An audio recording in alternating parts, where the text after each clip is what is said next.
You know, we all love to have a vase full of fresh cut flowers in our home every day.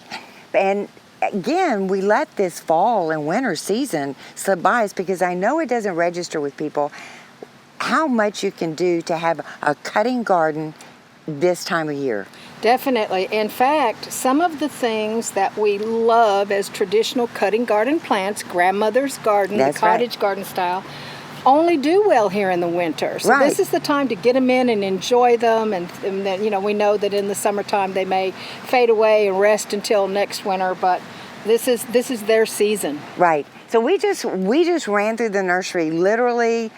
I think we each had a cart. We did. And we ended up pulling a lot of the same plants. Certainly did. But Great just minds. try to open up maybe your thought process. You don't have to have a flower to have a Right. gorgeous arrangement. And you'll see here that we've put so many different textures and foliages, colors of foliages in here. They last so long in a vase. I love to use the mustards and the cabbages. This one in particular, this little Miss Isn't that America. gorgeous? How beautiful is that? That texture is just amazing. And when we were colors. gathering them up, so Dusty Miller, just a standby Yeah. in a fall and winter garden.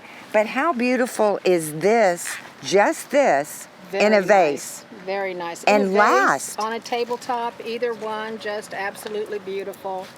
And you can use a lot out of your shade garden. People think, well, I've got shade and I can't do much. But this variegated aspidistra, first of all, cast iron plant deserves its name. it I think you does. could set it on fire and it would grow. But this variegated version, you were pointing out all you can do with this. Yes, florists use this. They'll shape it and pierce the stem with it to give it some shape. As you mentioned, that they'll use it in the water of a tall, clear vase. Right. It's very, very decorative and, like I say, tough as nails. And happy, and it lasts a long time in a floral arrangement too. It does, and the ferns, the Kimberly Queen is stunning. It's beautiful, and again, adding that texture, and just this in a vase Right. is beautiful. Yep. And you could add a piece of fruit.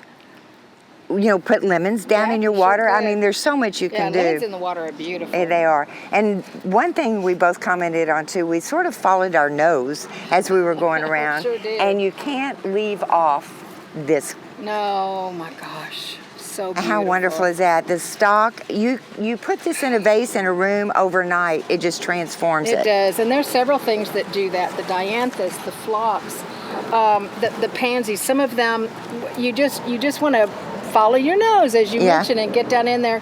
And there are scents that are soft and sweet and very reminiscent of a time gone by. You know, I've said this many, many times. I have to plant sweet peas every year for my Yes. mom because growing up, we always had a trellis of sweet peas out the back door.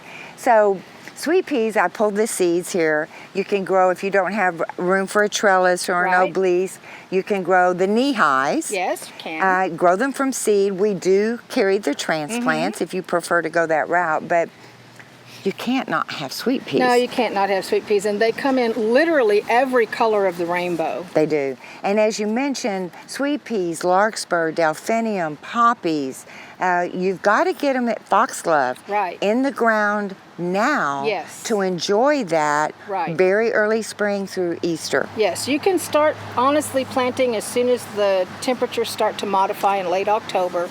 But really, even for all the way through November and December, and then you're going to have that gorgeous color.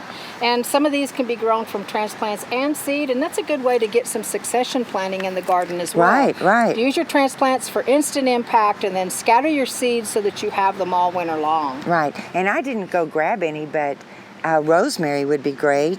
Get that fragrance. But I love to use fennel.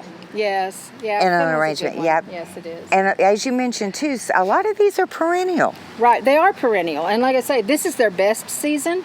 But you know, we've had some longer, cooler springs the last few years, which is a good thing for them. So they'll go a very long time, and then they take summer rest when we have choices of all kinds of new colors Right. to introduce to the Right. garden. But they'll be back next year. And we both pulled these gorgeous Gerber daisies. This Isn't that color. amazing? This is a new variety or newer variety called Garvinia. I have planted them here. I have them at home, and my poor garden is on its own.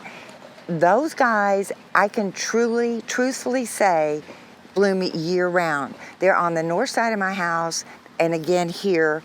They went through all the epic freeze. They did go down, they came right back up, went right back into bloom, and are continuously in bloom year round. You know, it is amazing when you talk about northern exposure, because a lot of times I rely on foliage plants to give me color on the north side. That is one of our problematic areas.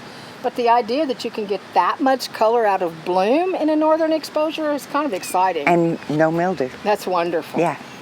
And then, of course, succulents are so popular right now. We brought the variegated Aptinia, or ice plant, that you could use as a trailer in your arrangement. But don't be shy about putting succulents in there. No, really, any of them. There are a lot, you know, succulents that have the rosette, and then succulents that have the trailing sort of needly texture. Right. Combining those in a tray on your tabletop as a centerpiece, and then mixing in some fruit for color. Right. You know, gourds or whatever looks good for your particular color palette. It makes a really beautiful textural arrangement that you don't have to worry about watering and wilting. It's going to last for weeks and weeks. Exactly. So I'm going to go get my scissors. I think it's a great idea.